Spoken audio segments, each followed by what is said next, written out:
Welcome to this deep dive, and today we're going to explore daily routines. Okay. We've got a really interesting mix of sources Yeah. for language learning websites, YouTube videos about English vocab and conversations, Right. even some personal blogs about daily routines. You might think routines are pretty basic, Yeah. but get this, we're going to uncover how much they reveal about culture psychology, even your own personality. Yeah, what's often overlooked is that routines aren't just about efficiency or getting things done. They're like cultural fingerprints, reflecting shared values and social norms, even if we rarely stop to think about them. Okay, so let's start with the building blocks. Yeah. A lot of the sources mention the usual suspects. Right. Waking up, eating, working, Yeah. leisure time, sleeping. Yeah. Seems pretty universal, right? On the surface, yes, those are the fundamentals. But even something as simple as eating reveals cultural nuances. Okay. In the UK, a light lunch and heavier dinner is typical. But in Spain, lunch is often the main meal, a social occasion that can stretch for hours. That's so interesting. It's like the same basic activity, but the timing and the emphasis completely change based on where you are in the world. Right. And speaking of emphasis, one source even delved into this specific language we use to describe routines. For example, they pointed out that both eat breakfast and have breakfast are correct, but have breakfast often sounds more formal. Do you think that subtle difference reflects something deeper about cultural attitudes towards food? It very well could. Have breakfast might imply a more leisurely, mindful approach to eating. Okay. Whereas eat breakfast could suggest a more utilitarian, fuel up and go mentality. Right. It's like comparing grab a bite to savor a meal. The action's the same, Yeah. but the implied attitude is different. And then you've got routines that are super specific to certain cultures. Right. The YouTube video about the UK talked about their Sunday roast tradition, Yeah. which is a huge, elaborate meal with family and friends. It's not just about the food. It's a whole social ritual. Exactly. And that ritual reinforces social bonds and cultural values, passing them down through generations. It's fascinating how routines can be so much more than just a series of tasks. Yeah. They can be powerful expressions of who we are and where we come from. Speaking of cultural differences, one blog post described a homemaker who really enjoys tending to her plants Okay. and helping her children with homework every day. It made me wonder, is that something that's common across cultures? Or is it more unique to certain societies where family and domestic life are highly valued? That's a really insightful question. Yeah. It highlights how even seemingly mundane routines can reveal a lot about a person's values and priorities. And the fact that the source didn't specify a location makes you think. Right. Is this routine meant to be relatable to a global audience, or does it reflect a more specific cultural context that we as readers are left to infer? It's making me realize that analyzing routines can be a bit like detective work. You have to look for clues, consider the context, and be open to multiple interpretations. And sometimes what's not said can be just as revealing as what is said. Precisely. And that's where the real deep dive happens. Yeah. It's not just about understanding the surface level of a routine, Right. but about piecing together the cultural, psychological, even linguistic clues to unlock a deeper understanding of what makes people tick. Now, before we jump into the language aspects of routines, which a lot of the sources focused on, I want to touch on something else that really intrigued me. It was this idea that routines can be seen as a window into someone's coping mechanisms. Yes. One source mentioned how the way we react to disruptions in our routines can reveal a lot about our personality and how we deal with change. Exactly. Like, do you get super stressed when things don't go according to plan? Yeah. Or are you more adaptable and able to roll with the punches? Yeah. Our reaction to those routine curveballs might actually say a lot about our overall approach to life's challenges. It's fascinating how something as seemingly simple as a daily routine can offer such profound insights into the human psyche. Yeah. It's a reminder that even the most mundane aspects of our lives can be rich with meaning and significance. It makes me wonder if by paying closer attention to our routines and how we talk about them, we can learn a lot about ourselves, even find ways to build more resilience and flexibility into our lives. But before we get too philosophical here, I'm really curious to dig into how these sources used routines as a way to teach English. They had some really creative approaches. Yes, they did. And that's where the language learning element really comes into play. Right. It's fascinating how describing something as familiar as a daily routine can be such an effective way to practice vocabulary, Yeah. grammar, and even conversational flow. It's Mm. almost like routines provide a ready-made script. Yeah. For language learners, you Well- have the basic actions, the timing elements, and then all those nuances of vocabulary and expression that can really bring the language to life. Right. One website I found actually listed out some really common questions you could use to practice talking about routines. Okay. Things like, what time do you wake up? Yeah. Do you eat lunch at work? How often does she exercise? Simple questions. Yeah. But they cover a lot of ground grammatically, don't they? Absolutely. You've got present simple tense question formation, adverbs of frequency. It's like a crash course in conversational English.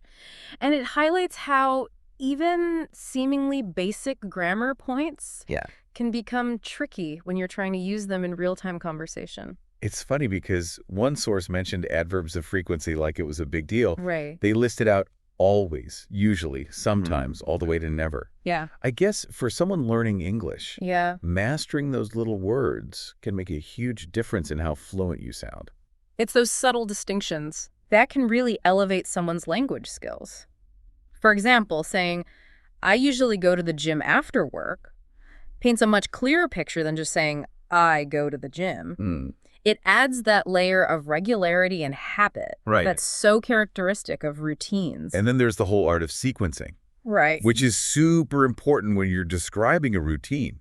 Using words like first, then, after that, finally. It's like creating a roadmap for the listener to follow. Imagine trying to explain your morning routine without those sequencing words. Right. It would be a jumbled mess. Coffee, shower, email, breakfast. Where do you even begin?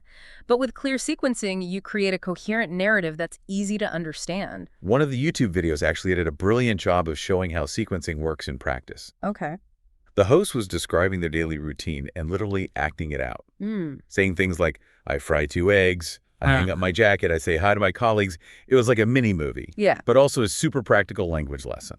And that visual element is so crucial for language learning. Right. It's one thing to memorize words on a page, but it's another to see them in action embedded in a real-world context. Yeah. It brings the language to life and makes it much more memorable. Speaking of visual learning, one YouTube channel, Learn English with Bob the Canadian, took it to a whole new level. Oh, yeah. Bob gave a tour of his house to teach vocabulary, like front door, kitchen sink, nightstand. It was so clever because it connected words to familiar objects in a way that was both engaging and informative.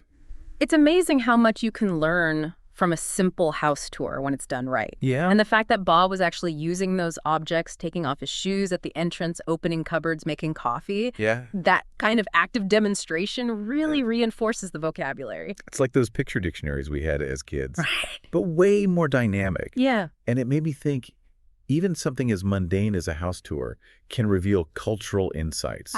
Like Bob taking off his shoes at the entrance, that's standard practice in Canada. But in other cultures, it might be considered rude. Exactly. Routines are full of those unspoken rules and expectations that can vary widely from culture to culture. It's a reminder that learning a language isn't just about vocabulary and grammar. Right. It's about understanding the cultural context in which that language is used. So we've got individual routines reflecting personality and coping mechanisms. We've got cultural influences shaping the when and how of daily activities. And we've got language being used to describe all of this in ways that can be both practical and revealing.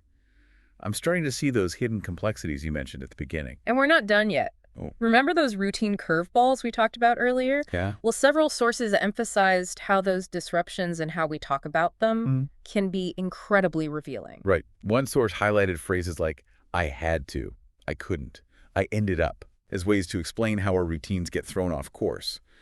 But, it struck me that even those simple phrases can have different emotional undertones. Absolutely. I had to skip my workout. Right. Sounds resigned, maybe even a bit stressed. I couldn't make it to the gym, has a hint of frustration, but I ended up going for a run instead. Yeah. Feels more positive, like you adapted and found a solution. I wonder if by paying attention to the language we use in those moments, we can become more aware of our own reactions and maybe even find ways to approach disruptions with a more positive or proactive mindset. That's a really interesting thought. Yeah. It suggests that language isn't just a tool for describing our experiences. It can actually shape how we perceive and respond to those experiences. Right. And in the context of routines, Yeah. that can be a powerful tool for self-awareness and personal growth. It's making me think about how we often focus on optimizing our routines for productivity.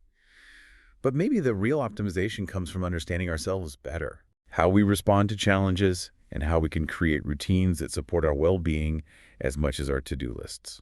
That's a profound insight, because ultimately our routines should serve us, not enslave us. Right. There should be a reflection of our values, our goals, and our evolving understanding of what truly matters in life. Okay, so we've talked about how routines reflect our individual personalities and cultural backgrounds, and how they can be used as a springboard for language learning. Yeah. But there's one more piece of the puzzle that I'm eager to explore. Okay. Several sources really emphasize the importance of downtime, of carving out space for relaxation and rejuvenation. Ah, yes. The art of slowing down, unplugging, and simply being. It's often the first thing to go when we're feeling stressed or overwhelmed, Right. but it's absolutely essential for our mental and emotional well-being. One YouTube video I watched used the phrase "hit the hay" to describe going to bed. It's such a charming expression, and it made me realize that even the language we use around downtime can influence how we perceive it. That's a great point. If we constantly talk about sleep as a chore, Yeah. something to be squeezed in between tasks, Right. it's likely to feel less restorative. But if we embrace it as a time for renewal, a chance to recharge our batteries, it becomes something we actually look forward to. It's like we're reframing downtime from a chore to a treat. And it's not just about sleep. Right. It's about those moments throughout the day when we step away from the to-do list and do something purely for enjoyment. One source talked about the simple pleasure of hanging out with friends, not doing anything fancy, just enjoying each other's company. It made me think about how those seemingly unstructured moments are often where the most meaningful connections happen. Absolutely. Those are the times when we can let our guard down, be ourselves, and truly recharge. And it doesn't have to be anything elaborate. It could be reading a book, listening to music, Right. taking a walk in nature, whatever brings you a sense of peace and joy. It's reminding me of that blog post we talked about earlier. The one about the homemaker who finds joy in tending her plants and helping her kids with homework. Those activities might not scream leisure to everyone, Right. but for her, they clearly provide a sense of fulfillment and connection. And that's the key. Downtime isn't about ticking boxes on a generic self-care list. Right. It's about finding those activities that genuinely nourish your soul and make you feel alive. It's about prioritizing those moments, Yeah. even when life gets busy, because they're essential for our overall well-being. It's making me rethink my whole approach to routines. We often talk about hacking our morning routine for maximum productivity or streamlining our workday to squeeze in more tasks. But maybe the real life hack is to design routines that allow for both productivity and joy work and rest, Right. achievement, and simple being. I couldn't agree more. It's about finding that balance, that rhythm that allows us to thrive in all aspects of our lives. Because ultimately, a well-designed routine isn't about being a robot. Yeah. It's about creating a life that feels authentic and fulfilling. So as we wrap up this deep dive, I'm curious, what are some key takeaways you hope our listener will walk away with? We've covered so much ground, from cultural differences to language nuances to the psychology of routine disruptions. I think the biggest takeaway is that routines are far more than just a series of tasks or a schedule to stick to. They're a reflection of our values, our personalities, our cultural backgrounds, and our ever-evolving relationship with time and experience. And by paying attention to our routines, not just the activities themselves, but the language we use to describe them, the feelings they evoke, and the choices we make within them, we can unlock some really profound insights about ourselves. It's almost like routines offer a secret code to understanding who we are and what makes us tick. And once you learn to decipher that code, Right. you have the power to shape your days in a way that aligns with your deepest values and aspirations. I love that. It's like taking something we do every day and turning it into a source of self-discovery and personal growth.